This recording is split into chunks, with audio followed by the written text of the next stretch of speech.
सासे दुखुथिया न'खरनि गथ' थाखा फैसा गैजायैनि थाखाय ट्रिटमेन्ट लानो हायाखै।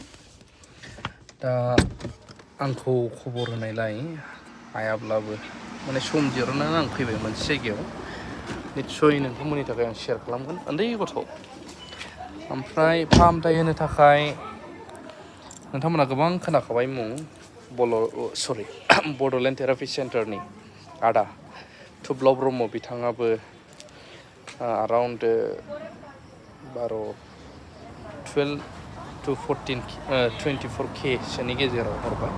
दासिमबो गोबां नांबावगौ।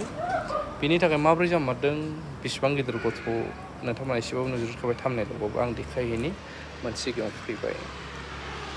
नै ओरैहाय बै क'क्राझार डन बस्क' ओमफ्रायहाय ओरै थांबाय गौरां पार्कजों, ओमफ्राय नैबेयावबो थेरापि सेन्टार दङ मोनसे मबिलिटि थेरापि।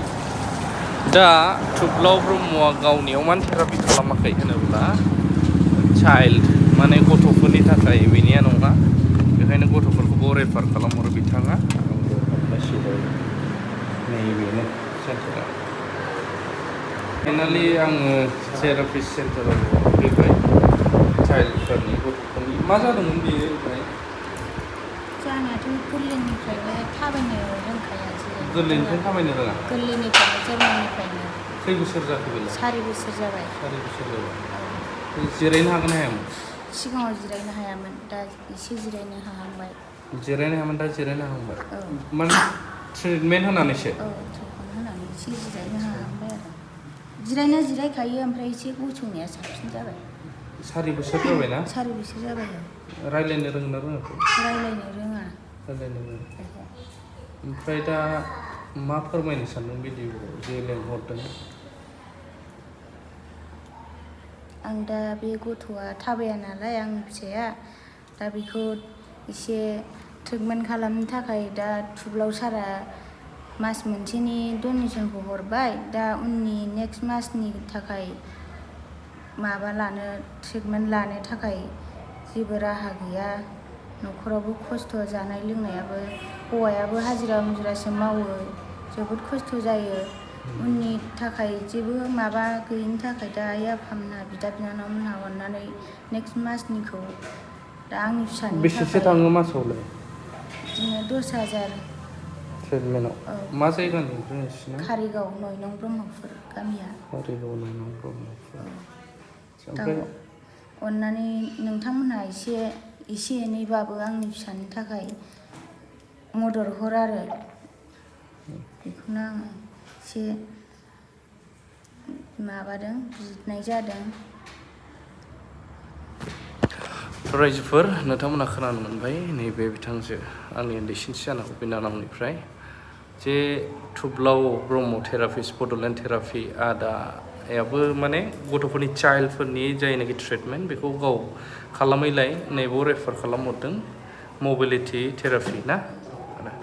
मबिलिटि थेरापियाव आं नैबेयावहाय दिनै लकेसनखौबो आं खिन्थाखाबाय।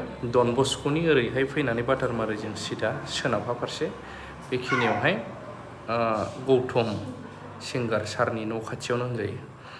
दा बावहाय नैबिसोरखौ आं नुफैबाय, नोंथांमोनाबो नुदों।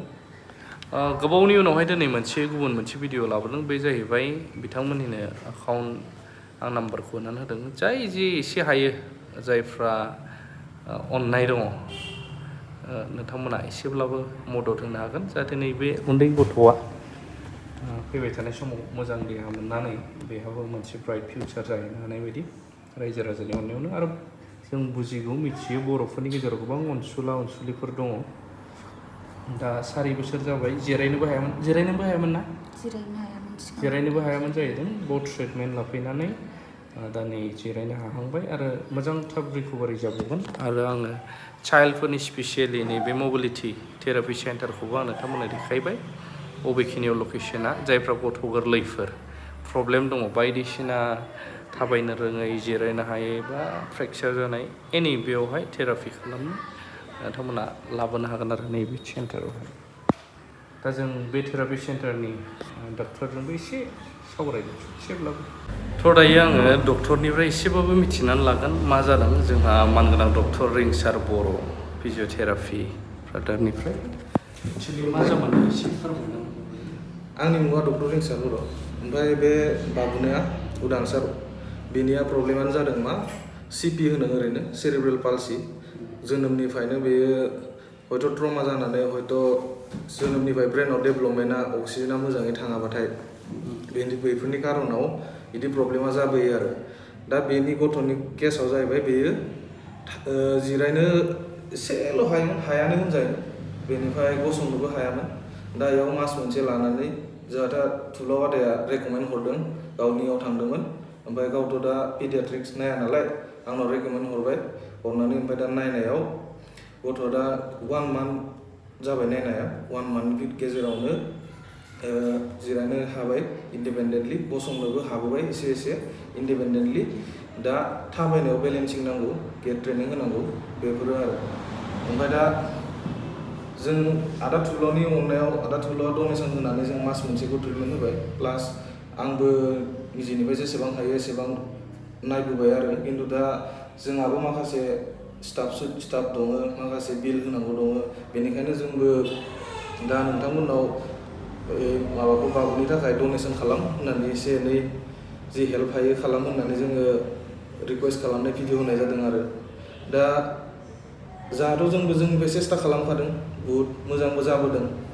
थेवबाबो जों जेसेबां हायो एसेबांखौ खालामगोन। थेवबाबो नोंथांमोनाबो एसे एनै हेल्प खालामनो थाखाय जोङो हांख्रायनाय थायो। नोंथांमोना डक्टरनिफ्रायबो सारनिफ्राय फंनैसो खोनाबाय, शेयार खालामनो हागोन गोसो गुदुंफ्रा। आरो उनफ्रा गोबांथार दङ जोंनि बर'फोरनि गेजेराव एसेब्लाबो बेखिनियानो लाभ इउ अल।